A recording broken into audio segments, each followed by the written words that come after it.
Baby बाजी drama ऐसे लोगों के टॉपिक पर लिखा गया है जो जब बूढ़े हो जाते हैं तो उनके बेटे या तो उनको अपने घरों से निकाल देते हैं या फिर उनको ओल्ड होम्स भिजवा देते हैं। उनके बच्चे भूल जाते हैं कि उनके बाप ने अकेले दिन रात काम करके उनकी तमाम ज़रूरतों को पूरा किया।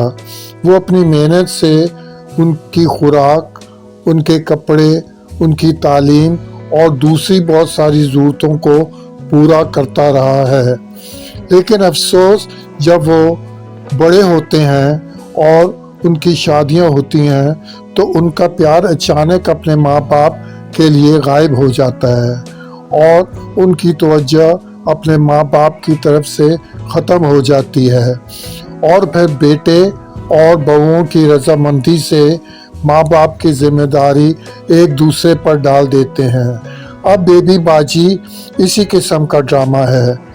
ये हर उन माँ बाप की कहानी है जिनकी औलादों ने उनसे छुटकारा हासिल किया हुआ है क्योंकि उनके घरों में उनके माँ बाप के लिए कोई जगह नहीं है। अब हम बात करेंगे कहानी की, लेकिन आगे बढ़ने से पहले आप प्लीज़ हमारे चैनल को सब्सक्राइब करें और लाइक का बटन भी दबा दें। अब बेबी बाजी कहानी है सिद्दीकी और उसकी बीवी बेबी बाजी की। इनके 4 बेटे हैं। इनमें से 3 बड़े बेटों की शादी हो चुकी है जबकि सबसे छोटा बेटा अभी गैर शादीशुदा है। सिद्दीकी एक बिजनेसमैन है। उनके 2 बड़े बेटे जमाल और नसीर सिद्दीकी के साथ जूतों की दुकान पर काम करते हैं जबकि उनका बेटा वासिक एक बहुत बड़ी कंपनी में बहुत अच्छी सैलरी पर काम करता है और सबसे छोटा बेटा वलीद अभी पढ़ाई कर रहा है। सिद्दीकी और उसकी बीवी एक दूसरे का बहुत ख्याल करते हैं और हमेशा चाहते हैं कि उनके तमाम बेटे और बहुएं एक साथ मिलकर खुश खुर्म रहें। नसीर की बीवी आसमा को ख़ानदान के तमाम लोग उसकी अच्छी आदतों की वजह से बहुत पसंद करते हैं जबकि उसका खावंद अपने बेटे और बीवी से हमेशा गुस्से से बात करता है। दूसरी तरफ सबसे बड़े बेटे जमाल की बीवी अज़रा बहुत ही झगड़ालू तबीयत की है और घर में हमेशा हंगामा करती रहती है, यहाँ तक कि वो सास की भी बेइज्जती करती रहती है। अब वो इतनी मक्कार है कि वो चाहती है कि किसी तरह उसका खावंद तमाम जायदाद पर कब्जा करके अलहदा हो जाए। अब हम बात करते हैं फ़रद की।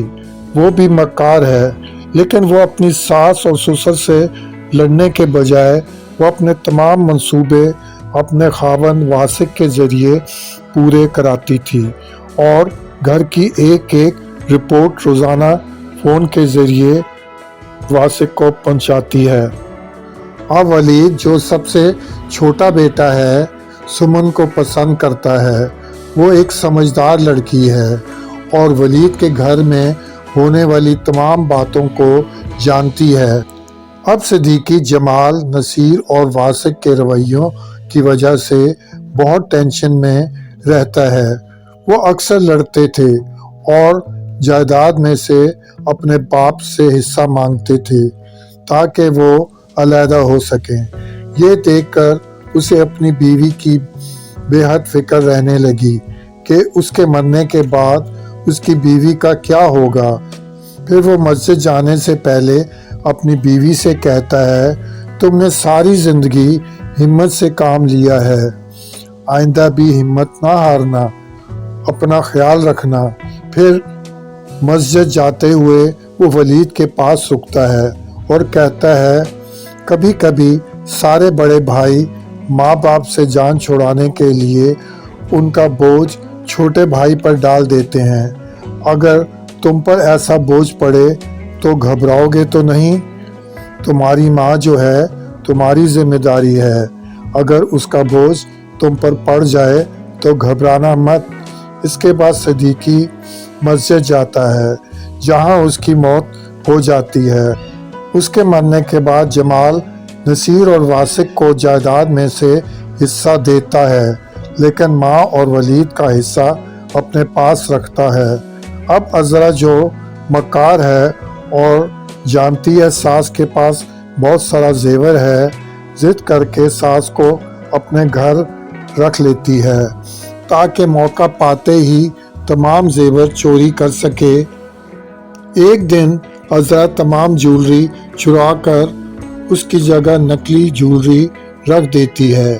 اب عذرا واسق کو گھر بلاتی ہے اور ساس کو اس کے ساتھ اس کے گھر بھیج دیتی ہے۔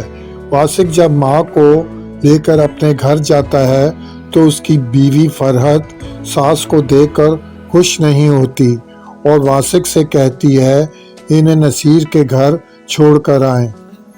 پھر کچھ دنوں کے بعد واسق ماں کو نصیر کے گھر چھوڑ کر جلدی سے واپس آ جاتا ہے۔ اب آسماں نصیر کی بیوی ساس کو دیکھ کر بہت خوش ہوتی ہے۔ ساس آسماں سے روتے ہوئے کہتی ہے میں تو دربدر ہو گئی، پہلے بیٹے نے مجھے دوسرے کے گھر بھیج دیا، پھر دوسرے نے تیسرے کے پاس بھیج دیا۔ رات کو جب نصیر گھر آتا ہے تو ماں کو دیکھ کر اسے بالکل خوشی نہیں ہوتی۔ اب وہ اپنے کمرے میں آسماں سے کہتا ہے تم ماں کو گھر کیوں لے کر آئی ہو؟ آسماں کہتی ہے میں نہیں لائی، واسق ان کو گھر چھوڑ کر چلا گیا تھا۔